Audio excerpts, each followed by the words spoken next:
살면서 이런 생각 한 번쯤 안 해본 분 계실까요? 아, 내가 정말 사람 보는 눈이 없구나. 왜 내 주변에는 이상하게 꼭 이런 사람들만 꼬이는 걸까? 처음에는 천사처럼 다가왔는데 시간이 지나고 보니 뒤통수를 치는 사람, 나를 교묘하게 이용만 하고 사라지는 사람, 혹은 겉과 속이 너무나도 달라서 나를 진흙탕 싸움으로 끌어들이는 사람까지. 대체 내 눈은 왜 이렇게 고장이 난 걸까요? 남들은 척하면 척이라는데 왜 나만 매번 다친 뒤에야 아차 싶은 걸까요? 오늘 얼큰 생각 연구소에서는 그 뼈아픈 고민을 끝내드리려고 합니다.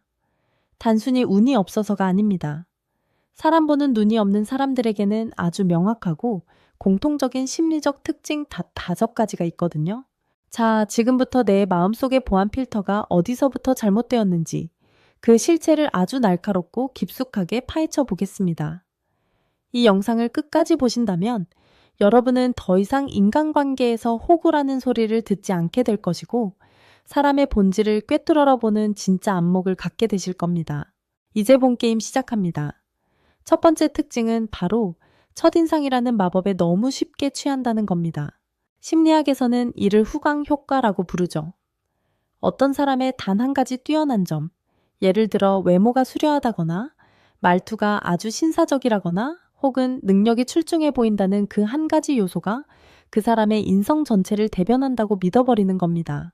사람 보는 눈이 없는 분들은 이 첫인상의 강렬함에 압도당해서 그 뒤에 숨겨진 삐걱거리는 소리들을 무시하곤 합니다. 저 사람은 옷을 저렇게 깔끔하게 입으니까 마음씨도 깨끗할 거야. 저 사람은 말을 저렇게 조리 있게 하니 거짓말은 안 하겠지. 이런 식의 논리 비약이 일어나는 거죠. 하지만 여러분, 세상에 완벽한 사람이 있을까요? 그런데 이상하게도 눈이 없는 사람들은 상대방의 좋은 점 하나를 발견하면 마치 보물을 찾은 양, 그 사람의 단점이나 불안한 신호들을 스스로 삭제해버립니다. 심지어 주변에서 야, 그 사람 좀 이상한 것 같아 라고 조언을 해줘도 아니야, 네가 몰라서 그래. 실제로는 정말 좋은 사람이야 라며 오히려 상대방을 변호하기 바쁩니다. 이건 상대를 믿는 게 아니라 내가 보고 싶은 환상을 믿는 거예요. 그 환상이 깨질 때의 고통이 무서워서 눈을 가려버리는 거죠. 하지만 진짜 무서운 건 나중에 드러날 그 사람의 민낯입니다. 두 번째 특징은 상대방의 말은 믿으면서 행동은 보지 않는다는 점입니다. 이거 정말 중요합니다. 사람 보는 눈이 없는 사람들은 언어의 화려함에 너무나 취약해요. 나 너밖에 없어. 너를 위해서라면 뭐든 할 수 있어. 나는 배신하는 사람 제일 싫어해. 이런 달콤하고 정의로운 말들에 마음의 빗장을 그냥 열어버립니다. 그런데 말이죠. 인간의 본성은 입술이 아니라 발끝에서 나옵니다. 입으로는 정의를 외치지만 식당 종업원에게 함부로 대하는 사람, 입으로는 사랑을 맹세하지만 사소한 약속조차 지키지 않는 사람, 입으로는 정직을 말하지만 자기 유리한 대로 상황을 교묘하게 비트는 사람, 이런 모순된 행동들이 분명히 눈앞에 펼쳐지는데도 눈이 없는 사람들은 그가 뱉은 말이라는 닻에 묶여서 행동을 해석하려고 애를 씁니다. 아, 오늘 피곤해서 그랬겠지. 아, 나를 너무 사랑해서 긴장해서 그랬을 거야. 하지만 기억하세요. 말은 누구나 가공할 수 있는 가장 쉬운 도구입니다. 하지만 행동은 그 사람의 무의식과 습관이 묻어나는 가장 정직한 지표입니다. 그 사람의 말이 화려할수록 여러분은 잠시 귀를 막고 그 사람의 손과 발이 어디로 향하고 있는지 관찰해야 합니다. 세 번째 특징은 나를 대하는 태도만 보고 판단한다는 겁니다. 이건 어쩌면 가장 치명적인 실수일지도 모릅니다. 많은 분이 착각하는 게 있어요. 나한테 잘해주면 좋은 사람이라는 생각이죠. 물론 나한테 잘해주는 거 중요합니다. 하지만 그게 그 사람의 본 모습일까요? 아니면 당신에게서 무언가를 얻기 위한 연극일까요? 사람 보는 눈이 날카로운 이들은 나를 대하는 태도보다 그 사람이 나보다 약한 사람을 어떻게 대하는지를 봅니다. 길거리에 노숙자를 대할 때, 식당에서 서빙하는 아르바이트생을 대할 때, 혹은 자신의 권력 아래에 있는 부하 직원을 대할 때의 그 태도가 진짜 그 사람의 인격입니다. 내게 친절한 것은 목적이 있을 수 있지만 나보다 약한 이들에게 무심코 튀어나오는 무례함은 숨길 수 없는 본성이거든요. 눈이 없는 사람들은 상대방이 나에게만 쏟아붓는 특별한 친절에 도취해서 그가 다른 곳에서 부리는 행패나 이기심을 모른 척합니다. 나한테는 안 그러겠지라는 근거 없는 자신감 때문이죠. 하지만 확신할 수 있습니다. 언젠가 여러분이 그 사람에게 더 이상 이용 가치가 없어지거나 그 사람이 여러분을 만만하게 보는 순간 그 무례한 화살은 반드시 여러분의 심장을 향하게 될 겁니다. 네 번째 특징은 거절을 못하고 경계선이 흐릿하다는 점입니다. 이건 심리학적으로 자존감과 연결되는 부분인데요. 사람 보는 눈이 없는 분들은 타인의 감정에 지나치게 감정이입을 잘하거나 상대방의 기분을 상하게 하는 것을 죽기보다 싫어합니다.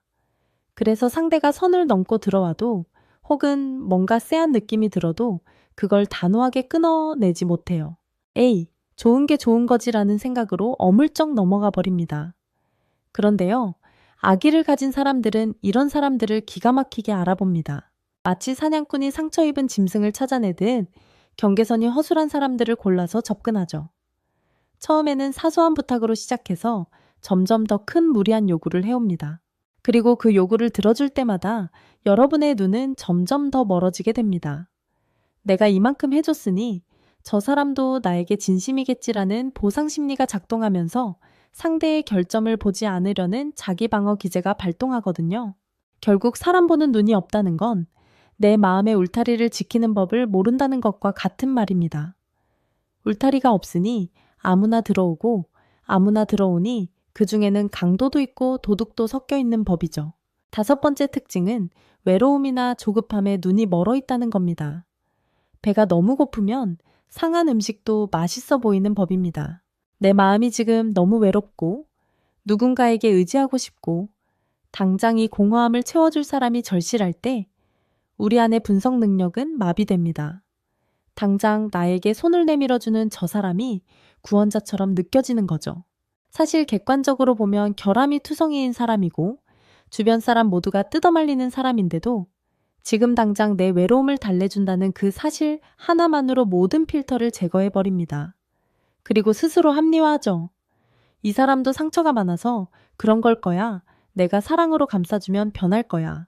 여러분, 단언컨대 사람은 쉽게 변하지 않습니다. 그리고 여러분은 누군가를 구원할 수 있는 존재가 아닙니다. 조급함은 언제나 최악의 선택을 하게 만듭니다. 사람 보는 눈이 없는 게 아니라 어쩌면 지금 당장 누구라도 곁에 있어야 한다는 그 불안감이 여러분의 눈을 가리고 있는 것은 아닐까요? 그 눈을 가린 수건을 벗겨내는 방법은 단 하나입니다. 혼자 있어도 괜찮다는 단단한 마음을 갖는 것, 그리고 내가 나 자신과 먼저 친해지는 것입니다. 자, 그렇다면 우리는 어떻게 해야 사람 보는 눈을 가질 수 있을까요? 가장 먼저 해야 할 일은 자신의 감정을 의심해보는 연습입니다. 누군가를 처음 만났는데 너무 완벽해 보이고 마치 운명처럼 잘 맞는 것 같다면 일단 멈추세요. 그건 직관이 아니라 도파민이 주는 착각일 확률이 높습니다. 사람의 본 모습은 시간이 지나면서 그리고 갈등 상황에서 서서히 드러납니다. 그 사람이 위기에 처했을 때 어떻게 행동하는지, 돈 앞에서 어떻게 반응하는지, 그리고 자신에게 이득이 되지 않는 상황에서 어떤 태도를 보이는지 아주 차분하게 관찰하세요. 성급하게 결론 내리지 마세요. 사람을 판단하는 데에는 유통기한이 없습니다. 충분히 시간을 두고 그 사람의 앞모습과 뒷모습, 옆모습까지 다 본 뒤에 마음을 줘도 결코 늦지 않습니다. 또한 주변 사람들의 의견에 귀를 기울이세요. 사랑에 빠지거나 우정에 눈이 멀면 주인공인 나는 정작 아무것도 못 봅니다. 하지만 관객석에 앉아있는 친구들이나 가족들은 그 극의 흐름을 정확히 보고 있습니다. 물론 모든 조언이 다 정답은 아니겠지만 여러 명의 주변 사람이 입을 모아 저 사람 좀 조심해야 할 것 같아라고 말한다면 거기에는 반드시 합당한 이유가 있습니다. 나의 눈이 가려져 있을 때 타인의 눈을 빌리는 지혜가 필요합니다. 그들의 말이 내 기분을 상하게 한다고 해서 귀를 막지 마세요. 오히려 왜 그런 말을 하는지 냉정하게 따져봐야 합니다. 마지막으로 자기 객관화가 필요합니다. 내가 왜 자꾸 이런 사람들을 선택하는가에 대한 근원적인 질문을 던져보세요. 혹시 내 안에 결핍이 있는 건 아닌지, 혹은 타인을 통해 내 가치를 증명받으려 하는 건 아닌지 말입니다. 사람 보는 눈은 결국 나 자신을 보는 눈에서 시작됩니다. 내가 나를 온전히 사랑하고 존중할 때 나를 함부로 대하거나 나를 이용하려는 사람들을 감지하는 촉이 비로소 날카롭게 살아납니다.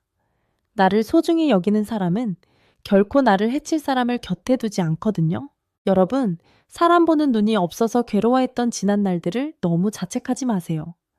그건 여러분이 그만큼 순수했고 사람을 믿고 싶어 하는 따뜻한 마음을 가졌다는 증거이기도 하니까요. 다만 이제는 그 따뜻한 마음을 지키기 위한 단단한 갑옷을 입어야 할 때입니다. 오늘 제가 말씀드린 5가지 특징을 가슴 깊이 새기고 여러분의 인간관계를 다시 한번 점검해 보시길 바랍니다. 내 주변을 좋은 사람들로 채우는 것만으로도 인생의 난이도는 절반 이하로 줄어듭니다. 여러분은 충분히 좋은 대접을 받을 자격이 있고 진실한 인연을 맺을 권리가 있습니다. 오늘 준비한 이야기는 여기까지입니다. 여러분의 소중한 인간관계에 이 영상이 작은 등불이 되었기를 바랍니다. 혹시 지금 떠오르는 사람이 있나요? 아니면 과거의 내 모습이 스쳐 지나가나요? 여러분의 소중한 경험담이나 의견을 댓글로 남겨주세요. 하나하나 읽으며 여러분의 마음을 응원하겠습니다. 오늘 내용이 유익했다면 구독과 좋아요, 그리고 알림 설정까지 꼭 부탁드립니다. 얽힌 생각 연구소는 앞으로도 여러분의 복잡한 마음을 시원하게 풀어드릴 수 있는 깊이 있는 심리 이야기로 돌아오겠습니다. 지금까지 얽힌 생각 연구소였습니다. 시청해주셔서 감사합니다. 다음 영상에서 뵙겠습니다.